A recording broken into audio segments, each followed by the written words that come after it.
नमस्कार मैत्रिणींनो. तर इथे मी आज बनवलं आहे मस्त असं थालपीठ. खूप पौष्टिक आणि खूपच मुलांसाठी हेल्दी आहे. तर इथे मी भाजणीचं पीठ घेतलेलं आहे. आता भाजणी कशी करायची हे तर सगळ्यांना माहिती आहे, तरी पण थोडक्यात सांगते. इथे मी बाजरी अर्धा किलो आणि जे अर्धा किलो बाकीचं जे प्रमाण असतं ते सगळं अर्धा किलो टाकलेलं आहे. म्हणजे तांदूळ 1 वाटी, मुगाची डाळ, उडीद डाळ, हरभरा डाळ हे सगळं अर्धा किलो आणि बाजरी अर्धा किलो असं सगळं मिळून 1 किलो भाजणी तयार करून आणली होती. आणि ते पीठ आहे ते जेवढं आपल्याला करायचं आहे त्या प्रमाणात मी ते आता अर्ध घेतलेलं आहे. म्हणजे अर्धा किलो पीठ घेतलं आहे.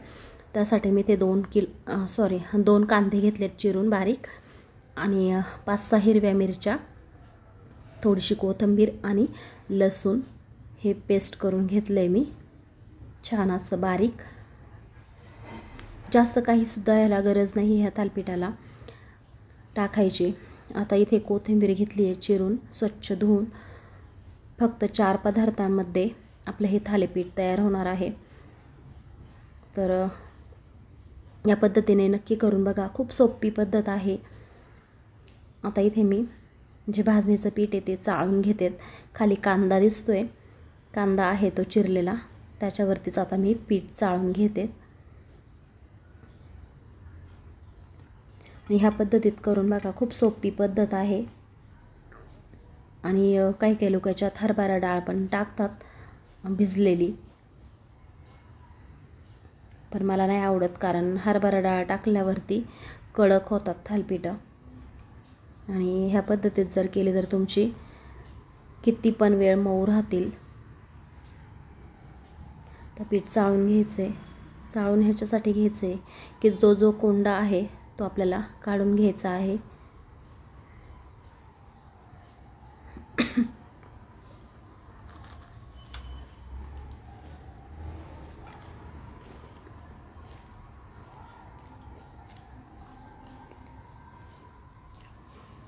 बरेच लोक याच्यात ओवा सुद्धा टाकतात.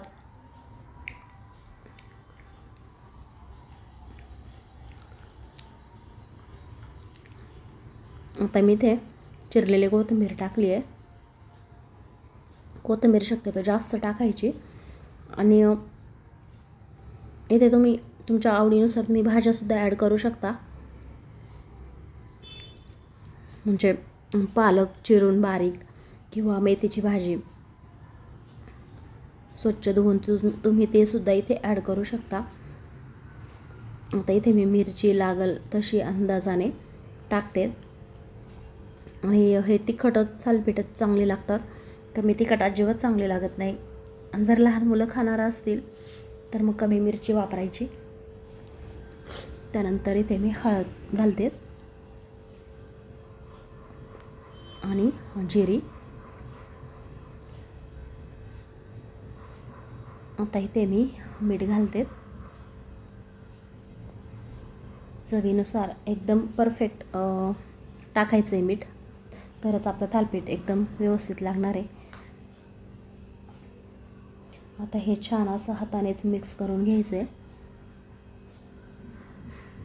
कधी कधी काय होतं, जर आपल्याला ह्या मिरचीची सवय नसेल तर हाताची आग होते. त्यामुळे एक सांगते, हाताला पहिले तेल लावून घ्या आणि त्यानंतर मग हे पीठ आहे ना मिक्स करता येईल, म्हणजे हाताची आग होणार नाही नंतर. आता हे छान असं मिक्स करून घ्यायचे. जे आपण टाकलेत पदार्थ ते सगळे व्यवस्थित. त्यानंतर थोडं थोडं पाणी घालून हे आपल्याला छान असं मळून घ्यायचे.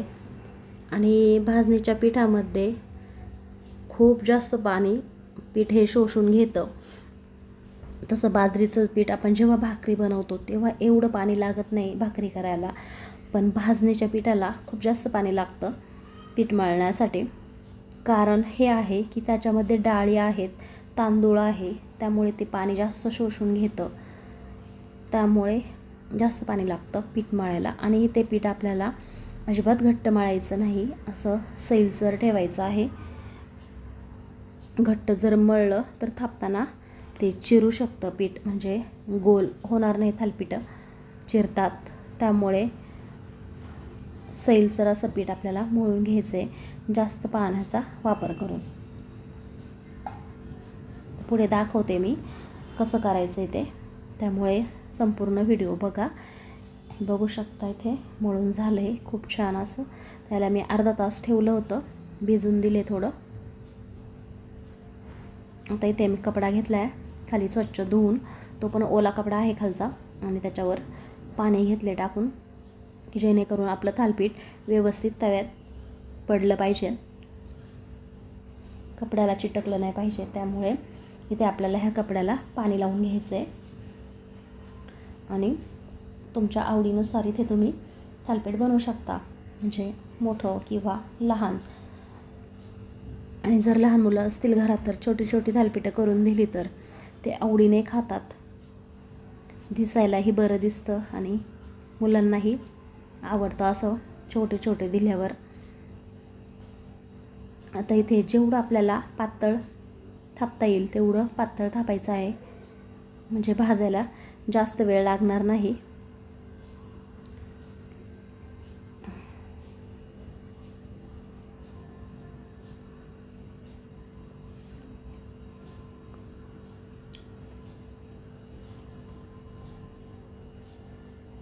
आता तिकडे साईडला तवा गरम करायला ठेवला आहे, गरम झाला आहे तवा. आता तवा गरमच होऊन द्यायचा, थंड तव्यावर अजिबात थालीपीठ टाकायचं नाही, तर ते चिटकणार.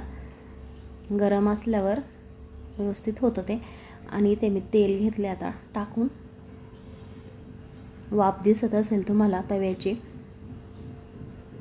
आता याच्यावरती मी थालीपीठ घेते टाकून. ही प्रोसेस थोडी कठीण आहे, म्हणजे जे नवीन असतील करायला त्यांना नाही जमणार हे, म्हणजे कापडावरती असं पहिल्यांदा 1-2 वेळा तुटतं ते. मला पण पहिलं येत नव्हतं, चिटकून राहायचं किंवा हात वगैरे भाजण्याचा खूप चान्सेस असतात, त्यामुळे भीती वाटूनच ते तुटायचं. आता इथे मी त्याला पलटून घेते. बघू शकता किती छान असं भाजलं आहे ते एक साईडने. तर खालच्या साईडने पण भाजून द्यायचं आहे असं लालसर एकदम खरपूस. आणि जर फुल गॅस सोडला तर ते करपणार आणि कच्चं राहणार, त्यामुळे मीडियम गॅसवरतीच आपल्याला ते भाजायचं आहे. आणि खूप बारीक गॅसवर जर भाजलं तर कडक होणार,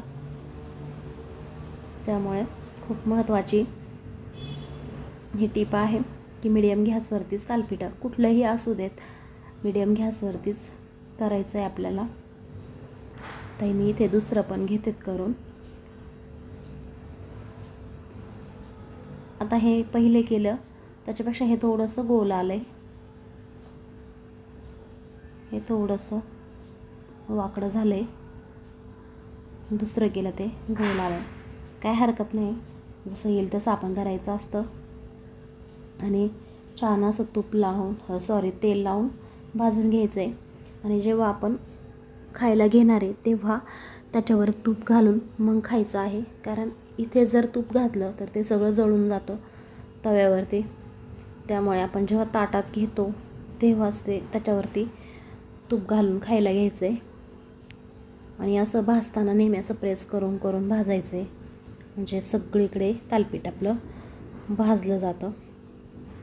आता मी हे काढून घेते प्लेटमध्ये